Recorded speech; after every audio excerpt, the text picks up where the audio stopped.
सोनी सुपौल नहर के पास आए हैं हम कुछ आदमियों से कुछ पूछने।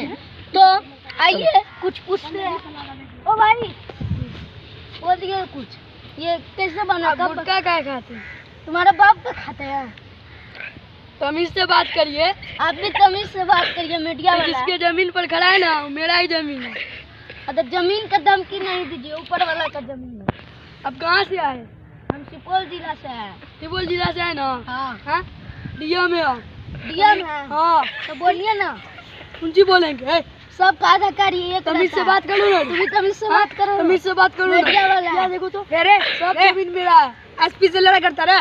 डीएम सर चलिए, इस सब से मुंह नहीं लगाइए। चलिए मीडिया वाला है तो अच्छा से। कौन है? मीडिया वाला है तो अच्छा से दो। आप भी अच्छा से एसपी से भी करता रहा।